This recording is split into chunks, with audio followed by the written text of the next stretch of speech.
Welcome, dear students. So, we are back again with our current topic, and now we are going to study discrete Fourier series and its advancement. तो अपन ने पिछली classes में DFS का concept पढ़ा। DFS के concept में जो typically सबसे ज्यादा इंटरेस्टिंग चीज हम लोगों को लगी वो ड्युअलिटी है, because I told you duality is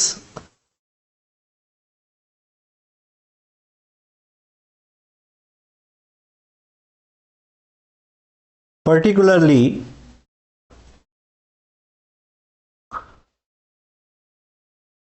suitable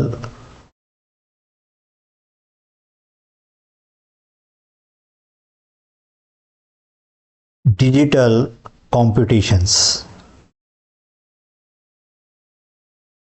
और उससे रिलेटेड जितने भी गैजेट्स हैं, like micro controller, computer, micro processor और DSP processors in particular.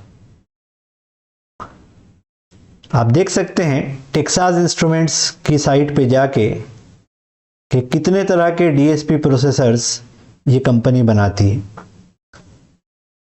So be prepared to answer one question anytime in your life. How does the DSP processors differ from ordinary microcontrollers? That can be asked in any kind of interview of yours. चलिए आज एक special चीज पढ़ने जा रहे हैं। अच्छा, आप एक काम कीजिएगा सभी लोग, आपकी बुक में जो टेबल 8.1 है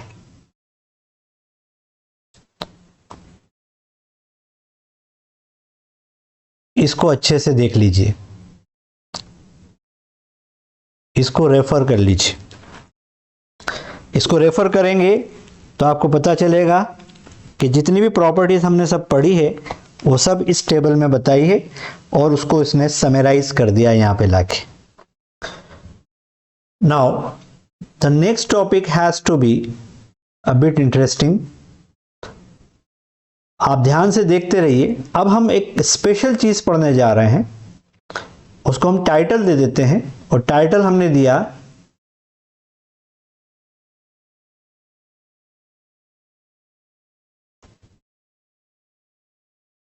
सैम्पलिंग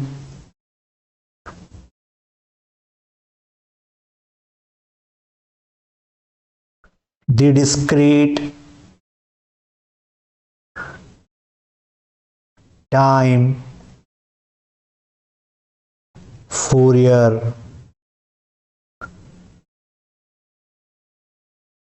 ट्रांसफॉर्म। याद रखिए, अगर x of n A periodic है यानी नॉन पीरियोडिक है तब उसका डीएफएस नहीं बनता, बल्कि x ई जे ओमेगा होता है। अगर इसकी प्रॉपर्टी देखें, क्वालिटी देखें, तो ये डिस्क्रीट है और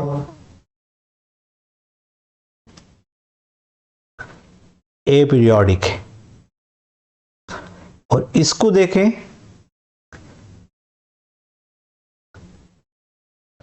ये एनालॉग या कहें कंटिन्यूअस नेचर का mathematically, and secondly it is periodic. और उसका पीरियड हम -π to +π चूज करते हैं। We could have chosen 0 to 2π as well, but most of the engineering community they have acquired this principal value. अब suppose कीजिए ये जो x ई जे ओमेगा है इसको सैंपल कर दें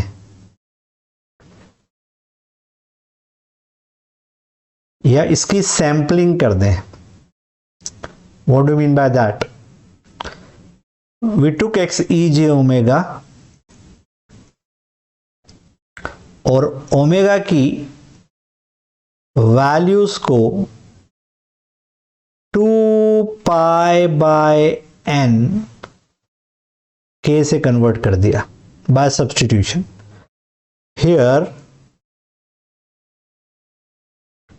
k is equal to 0, 1, 2 dot dot dot and finally n minus 1। ये principal values है।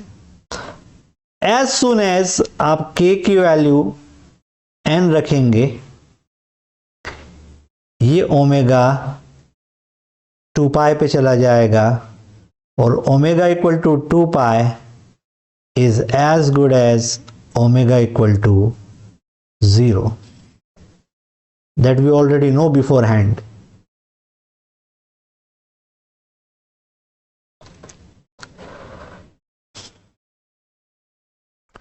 तो अगर ऐसा कर दिया तो x e j omega will convert because of omega equal to 2 pi by N के। और n क्या है? n कोई नेचुरल नंबर है।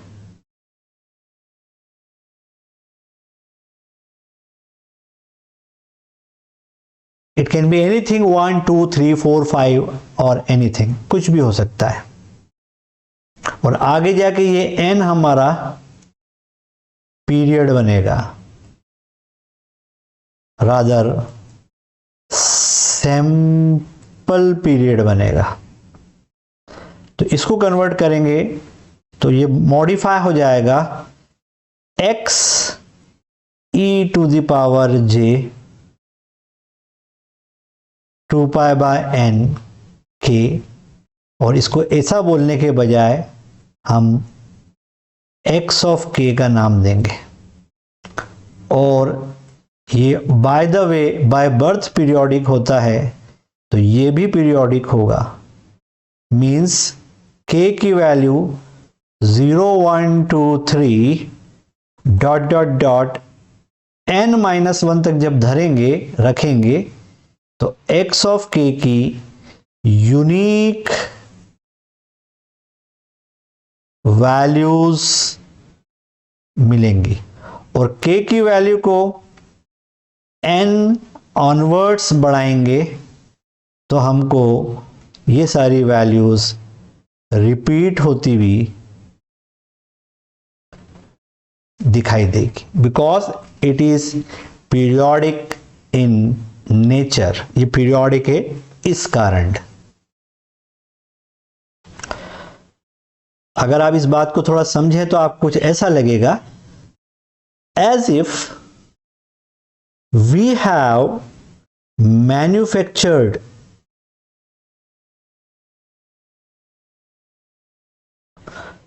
x of k from the raw material। और वो रॉ मटेरियल क्या है? x of E J omega.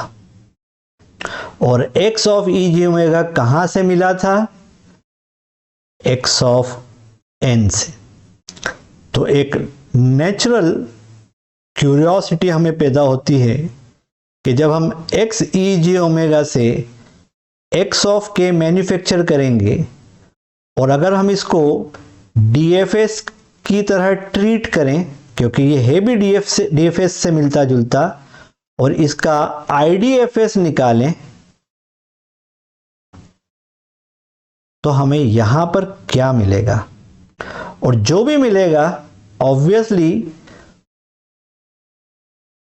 वो suppose x dash of n होगा and it is got to be periodic. क्योंकि ये पीरियोडिक है तो इसका IDFS निकालेंगे तो वो भी पीरियोडिक होगा। और हमारे मन में एक ही क्यूरियोसिटी है कि ये जो ओरिजिनल है और ये जो कुक्ड वैल्यू है, इनका आपस में क्या रिलेशन है? क्या ये म्यूचुअली एक्सक्लूसिव है या कोई ना कोई इनका आपस में भी रिलेशन है? तो ऑब्वियस बात है कि अगर x ऑफ k का एंसेस्टर, पेरेंट, स्क्वायर ब्रैकेट ले लो, x e j ओमेगा है, ये एक दूसरे को बिलोंग करते हैं, तो ऑब्वियसली जो इसका IDFT होता है x ऑफ n, उसका भी कोई ना कोई तो रिलेशन होना चाहिए इससे प्राप्त होने वाले x डैश ऑफ n के साथ। So this is the quest. So let us see how it goes. अब मैं जो एक्सरसाइज करने जा रहा हूं इसको बहुत ध्यान से आप लोग देखेंगे। तो पहले x e j omega originally होता क्या है वो लिख लेते हैं।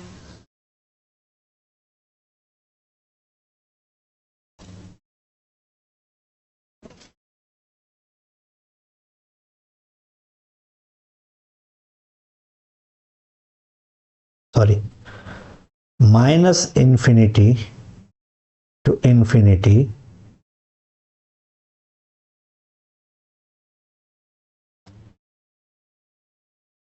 ये इसका ओरिजिनल फॉर्मूला है। दिस इज ओरिजिनल फॉर्मूला, और इसमें ओमेगा को चॉप कर दिया,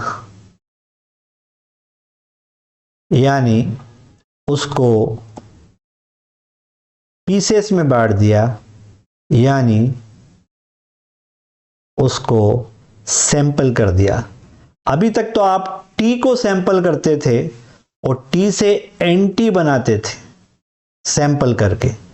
अब ओमेगा को सैंपल करके ओमेगा से fundamental omega 0 2 pi by n जिसको कहते हैं, और k में कन्वर्ट कर दिया।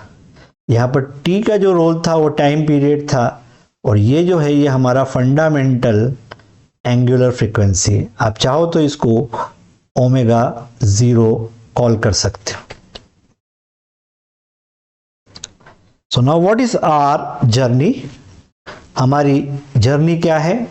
हम पता लगाना चाह रहे हैं कि x ऑफ n जो इस ए पीरियोडिक सिग्नल से मिलता है, उससे यदि हमने सैंपल करके, यानी इसको सैंपल करके अगर हमने x ऑफ k बना लिया, तो x ऑफ k कैसे बना होगा? इसमें से वो बना होगा sigma n equal to minus infinity to infinity. x of n originally would have been there e to the power minus j, omega के स्थान पर 2 पाई बाय n k, और n तो आएगा ही आएगा। ये x ऑफ k हमने recreate करा या मैन्युफैक्चर करा, काय में से? DTFT में से, because this was DTFT and this is now supposed to be DFS। पर मजेदार बात यह है कि ये जो DFS बना है ये नेचुरल नहीं है, बल्कि हमने इसको आर्टिफिशियली क्रिएट किया है, बनाया है बाय हुक और crook. We have cooked it from the raw material. तो ऑब्वियस बात है कि अब हम ये जानना चाहते हैं कि इसके इफेक्ट्स क्या होंगे if somebody take inverse DFS of this, यानी अगर हम IDFS का फॉर्मूला लगाएं इसके ऊपर, तो हम लगाएंगे 1/n sigma k equal to 0 n-1। Originally यहां पे x ऑफ k आता है फॉर्मूले में e to the power j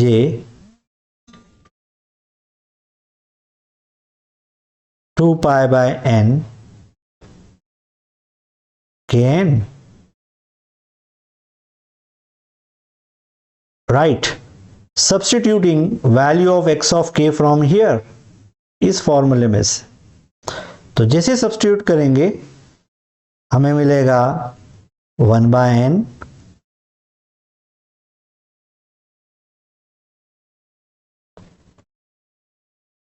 x of k के स्थान पर sigma n equal to -∞ to ∞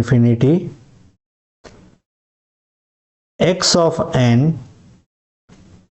e to the power -j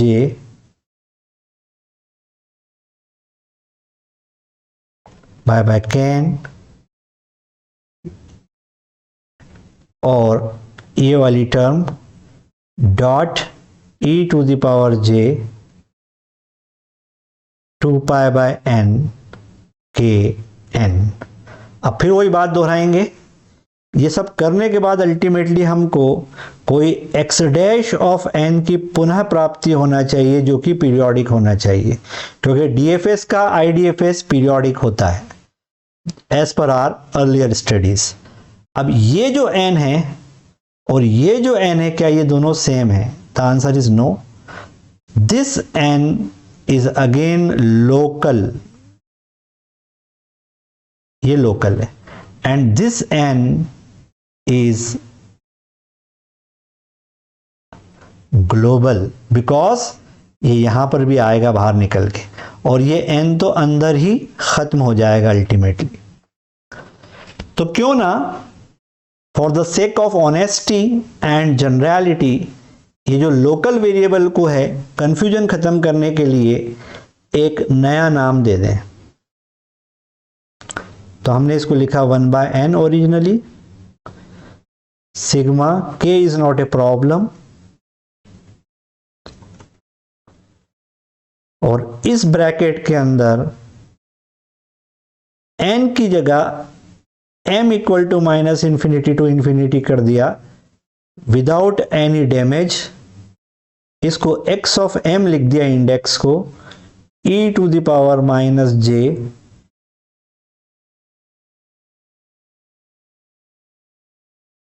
km, and this is curly bracket dot e to the power j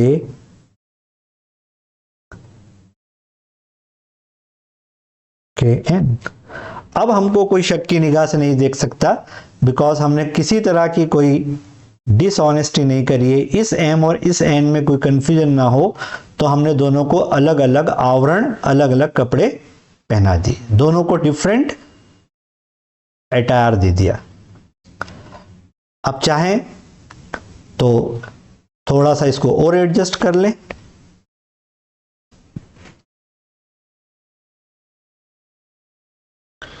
तो ये हो जाएगा, मैं जान करके स्टेप बाय स्टेप कर रहा हूं ताकि आपको समझ में आए।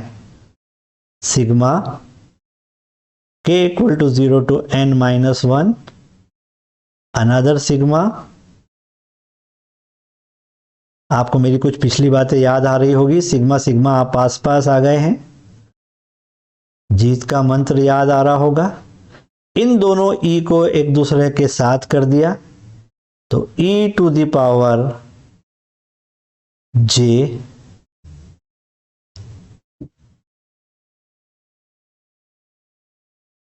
k भी आएगा पूरी तरह से, और आ जाएगा n-m,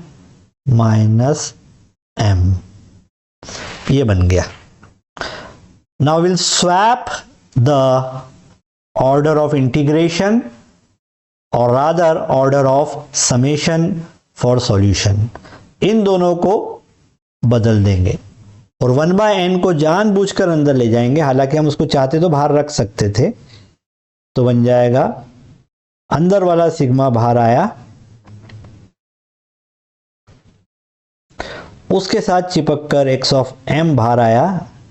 देखिए यहां पर कोई पीरियोडिक का निशान नहीं है, राइट, इट्स नॉट पीरियोडिक। और 1/n को अंदर भेजा जानबूझकर, because of some mathematical reasons. Sigma को अंदर करा, k equal to 0 to n-1 e to the power j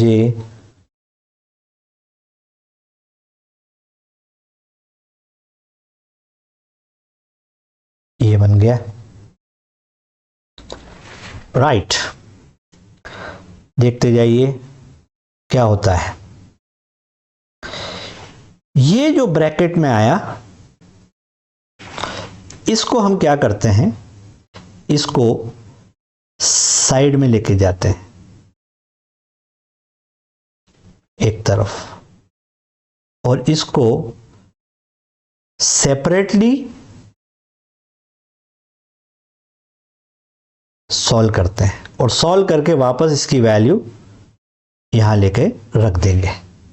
तो सेपरेटली सॉल्व करने के लिए इसको फिर से लिखते हैं और इसका नेचर समझते हैं कैसा है। ये फंक्शन है कैसा, इक्वल टू क्या होगा वो बाद में देखेंगे। ये 1/n sigma 0 n-1 e to the power j 2π/n k n-m है। अगर इसको गौर से देखें तो इसमें k वेरिएबल है, k काउंटर है, ये फिक्स है, ये फिक्स है। तो आप इसको कह सकते हो, सपोज मैं एक नया वेरिएबल लिखूं wn और उसको लिख दूं e to the power j 2π/n n-m। तो ये कैसा दिखने लगेगा, इक्वल टू, ये दिखेगा 1/n sigma like this, w is some complex constant wn, और ऊपर आ जाएगा k। Is it not a GP? Yes, and it is finite. Common ratio क्या है इसका, wn है। फर्स्ट टर्म इसकी कितनी है, फर्स्ट टर्म इसकी 1 है, राइट। तो आपको सबको आता है कि फाइनाइट जीपी को सॉल्व कैसे करते हैं। मैं डायरेक्ट लिखता हूं, आप देखिएगा मैंने सही करा कि नहीं करा। फाइनाइट जीपी का फॉर्मूला बनाते हैं, 11th क्लास में पढ़ा है, इक्वल टू 1/n, बड़ा ब्रैकेट लगा दीजिए, first term minus common ratio wn to the power, ये लास्ट वाले का +1 यानी n, अपॉन 1 माइनस wn। इसको वापस से ओरिजिनल फॉर्म में लिख देते हैं ताकि आपको समझने में आसानी हो। तो 1 minus e to the power j, right, n, k नहीं आएगा, अब k तो काउंटर था, और 1 minus e to the power j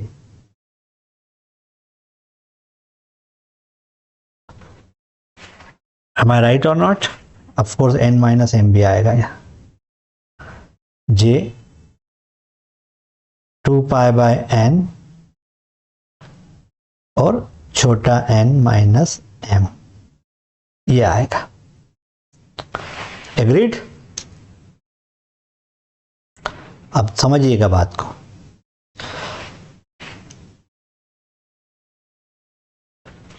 ये जो है ये बड़ा टिपिकल है, इसका न्यूमरेटर और इसका डिनोमिनेटर देखो, n से n कटेगा,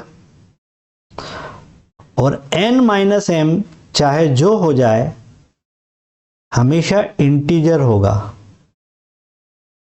it will always be integer because n is a integer, m is a integer. तो दोनों का डिफरेंस भी कोई इंटीजर होगा प्लस या माइनस में। और आप सभी जानते हैं कि e to the power j 2 pi और कोई भी इंटीग्रल मल्टीपल हो 2 पाई का तो ये हमेशा 1 होता है, यानी इसका न्यूमरेटर हमेशा 0 होगा। लेकिन डिनोमिनेटर को अगर आप देखें तो डिनोमिनेटर कभी कभी 0 होगा। जब जब n माइनस m की वैल्यू 0 होगी, प्लस या माइनस n होगी, प्लस या माइनस 2n होगी, 3 कैपिटल N होगी, तब तब यहां पर e to the power j 2 pi into integral multiple आएगा, n से n कटेगा तो नीचे भी तब तब 0 आएगा। और 0 बाय 0 एक इनडिटर्मिनेट स्टेट होती है जिसको हम एल हॉस्पिटल रूल से सॉल्व करते थे पिछली क्लासेस में। यहां नहीं करेंगे एल हॉस्पिटल रूल से, यहां पर अलग सोचेंगे। अभी कैसे सोचेंगे बाद में देखते हैं। और जब जब n माइनस m की वैल्यू इसके अलावा कुछ होगी, अदर देन दिस, तब तब डिनोमिनेटर कोई ना कोई फाइनाइट वैल्यू होगा और तब ये हमेशा 0 होगा। यानी ये जो फंक्शन है, कोई p नाम दे दें हम इसको, ये n माइनस m की हर कोई सी वैल्यू के लिए अदर देन दिस, जब जब ये 0 नहीं होगा, n नहीं होगा, 2n नहीं होगा, तब तब ये 0 बनेगा। और जब जब n माइनस m की वैल्यू 0 होगी, n होगी, 2n होगी, 3n होगी, डॉट डॉट डॉट कुछ भी होगी प्लस या माइनस में, तब तब ये हमेशा 0/0 के फॉर्म में आएगा। पर थोड़ा सा वेट करो, ये 0/0 क्यों आ रहा है देखते हैं। असल में ओरिजिनल फॉर्मूले में आप देखोगे तो आपको पता चलेगा। यहां देखिए, इस ओरिजिनल फॉर्मूले में जब जब n माइनस m 0 होगा, प्लस या माइनस n होगा, प्लस या माइनस 2n होगा, डॉट डॉट डॉट, तब ये कॉमन रेशो वैसे भी नहीं बनेगा। इसकी वैल्यू पहले से 1 हो जाएगी। और ये 1 हो जाएगी तो 0 से n माइनस 1 तक जब काउंटर चलाएंगे तो हमको ऐसा मिलेगा 1 बाय n बाहर, ब्रैकेट में 1 प्लस 1 प्लस 1, कब तक? n times in all. यानी 1 में 1 को जोड़ेंगे, n बार जोड़ेंगे तो 1 बाय n इंटू n आएगा, तो ये 1 बन जाएगा। पता चल गया कि जब जब ये कंडीशन सेटिस्फाई होगी, कौन सी वाली? ये वाली, तब तब p की वैल्यू 1 होगी। अब इसको मैथमेटिकली कैसे लिख सकते हैं? मैं देखो बड़े प्यारे अंदाज में लिखता हूं। इसको लिख सकते हैं डेल्टा, देखना ध्यान से, n माइनस m प्लस या माइनस r n और sigma r equal to minus infinity to infinity, r belongs to some integer. अब आप देखो, इसको जब जब सॉल्व करोगे तो आपको खुद ही समझ में आएगा कि जब जब n माइनस m की वैल्यू 0 होगी या n होगी या 2n होगी प्लस या माइनस में, तब तब ये मुझे 1 देगा और अदरवाइज 0 देगा। तो ये एक तरह की इंपल्स ट्रेन है या डिलेड इंपल्स ट्रेन है, क्योंकि डेल्टा n के साथ नहीं आ रही है, n माइनस m के साथ आ रही है, m से डिले होके। तो इसको हमारी किताब वाला छोटा p periodic n minus m कहता है। पीरियोडिक इसलिए क्योंकि इसमें जो 1 आएगा वो रिपीट होगा, हर तरफ 0 पे रिपीट होगा, फिर n पे होगा, फिर 2n पे होगा, डॉट डॉट डॉट, -n पे होगा, -2n पे होगा, डॉट डॉट डॉट। इसको ये कह सकते हैं।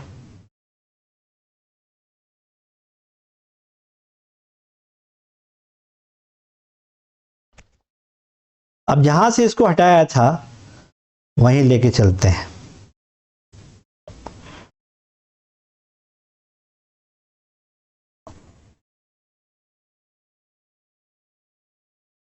यहां पे लेके चलते हैं, यहां वैल्यू रख देते हैं क्योंकि इसको सेपरेटली सॉल्व कर लिया। तो ये बन जाएगा sigma m equal to -infinity to infinity x of m और p of n minus m, ये बना। और किसी इंटेलिजेंट व्यक्ति को अगर ये दिखाओगे तो वो देख के फौरन कह देगा आपको कि that this is nothing but convolution.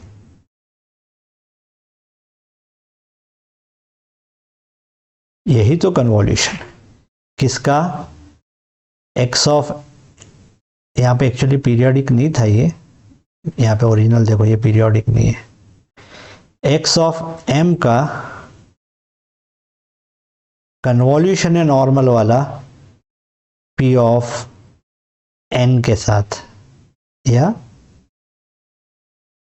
इसको भी n ही बोलना चाहिए ना अपनों को, n के साथ, यानी x ऑफ n का नॉर्मल कन्वॉल्यूशन है पीरियोडिक इंपल्स ट्रेन के साथ, यानी x ऑफ n कन्वॉल्व कर रहा है sigma r equal to -infinity to infinity delta n minus R N के साथ, या n प्लस आर एन के साथ, जो अच्छा लगे आपको, उसके साथ ये कन्वॉल्व कर रहा है। और जो आप इंटेलिजेंट हो तो आपको समझ में आएगा कि जो कोई भी डेल्टा n के साथ कन्वॉल्व करता है उसकी वैल्यू रिपीट होती है। यानी अगर हम x ऑफ n को डेल्टा n से अकेले कन्वॉल्व करते तो x ऑफ n मिलता, x ऑफ n को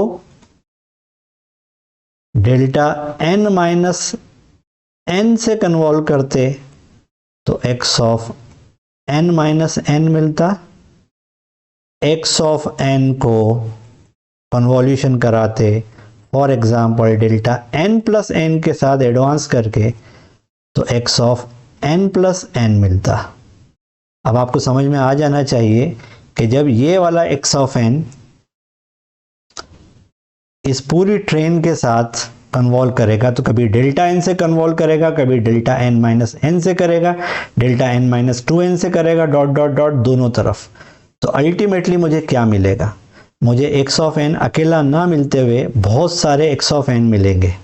यानी मुझे अब मिलेगा अल्टीमेटली सॉल्व करने के बाद x ऑफ n मिलेगा ओरिजिनली, प्लस इसका ये वाला डिलेड वर्जन मिलेगा, प्लस 2n से डिलेड वर्जन मिलेगा, plus dot dot dot infinity बार, प्लस इधर मिलेगा एडवांस एक बार, प्लस डॉट डॉट डॉट इधर इन्फिनिटी तक।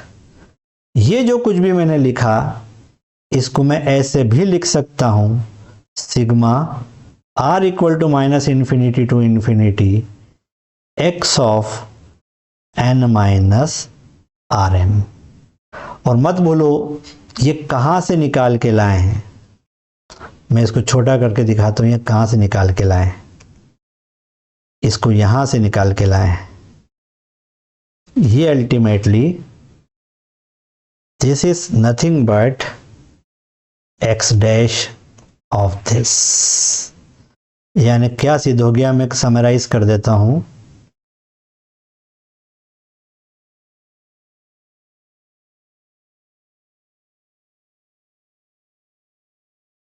मैं समराइज कर देता हूं। सिद्ध ये हो गया, x ऑफ n से चले थे ओरिजिनली, उसका DFS लिया, सॉरी DTFT लिया, x e j ओमेगा बना, एक्स ई जे ओमेगा को सैंपल करा, उसकी सैंपलिंग कराई 2 पाई बाय एन के जरिए, एक्स ऑफ के की प्राप्ति हुई, इसका IDFS लिया क्योंकि हमको ऐसा लगा कि ये कोई DFS का रिलेटिव है। DFS का ट्रीटमेंट देके इसको IDFS निकाला तो हमको x dash of n periodic मिला और उसका इससे रिलेशन क्या निकल कर आया, वो रिलेशन ये निकल के आया, as if somebody has cut copy paste, यानी जो हमारा ओरिजिनल ए पीरियोडिक सिग्नल था, मान लीजिए टाइम लिमिटेड था, यहां से यहां तक पाया जाता था, तो मान लो 0 से शुरू होकर किसी L पे खत्म हो जाता था या L-1 पे खत्म होता था, कैपिटल N हमने इससे बड़ा चुना, तो अब ये वैल्यू बार बार रिपीट हो रही है, बार बार रिपीट हो रही है, बार बार रिपीट हो रही है, बिकॉज ये पीरियोडिक है और वो इसके कट कॉपी पेस्ट से बना है। अब इसमें अगर आप इंटेलिजेंट है तो आपको बात समझ में आ गई होगी कि जो n को हमने आर्बिट्रली चूज किया है, it must be greater than और at least equal to the length of original signal x of n। अगर x ऑफ n से कैपिटल N जो हमने चूज किया है वो बड़ा नहीं हुआ या बराबर नहीं हुआ और छोटा हुआ तो ओवरलैपिंग हो जाएगी। मतलब क्या, समझिए, इसको एलियासिंग कहते हैं। पहले फ्रीक्वेंसी डोमेन में एलियासिंग पढ़ते थे आप अपनी पिछली क्लासेस में, अब टाइम डोमेन में हो जाएगा। सपोज आपका सिग्नल इस विंडो में आता है, 0 से L-1 तक, और आपने n यहां ले लिया, तो जब आप उसका x ऑफ k लोगे और उसका IDFS लोगे तो अगला सिग्नल यहीं से चालू हो जाएगा, अगला सिग्नल यहीं से चालू हो जाएगा और अगला सिग्नल पिछला यहां आके मिल जाएगा। तो जो ओरिजिनल सिग्नल था आपका, जो इस विंडो में होता था, उस विंडो में यहां पर एलियासिंग हो जाएगी और यहां पर एलियासिंग हो जाएगी। So this will be corrupted and this will be corrupted and this will be original. यानी आप x ऑफ k से x ऑफ n को रिट्राइव नहीं कर पाओगे अगर n की वैल्यू l से बड़ी या कम से कम बराबर ना हुई। l क्या है, length of original signal x of n। So I tried to explain whatever is being given in your book. इसको आप अपनी किताब में पढ़िए। Sampling of discrete time Fourier transform. So let me summarize. मैं इसको summarize कर देता हूं, और वो ये कि x of n का ओरिजिनल ट्रांसफॉर्मेशन जो कि x e j ओमेगा होता है, ये कंप्यूटर के लिए सूटेबल नहीं है बिकॉज एनालॉग नेचर का है और कंप्यूटर एनालॉग फंक्शन को स्टोर नहीं कर पाता है। तो आपने इसको सैंपल कर दिया, सैंपल करने से ये x ऑफ k बन गया। आपने x ऑफ k को DFS की तरह ट्रीटमेंट दिया और सोचा कि चलो इसमें से वापस टाइम डोमेन में जाते हैं। तो टाइम डोमेन में आप x डैश ऑफ n में पहुंच गए, जो कि इसका रिपीटेड वर्जन है,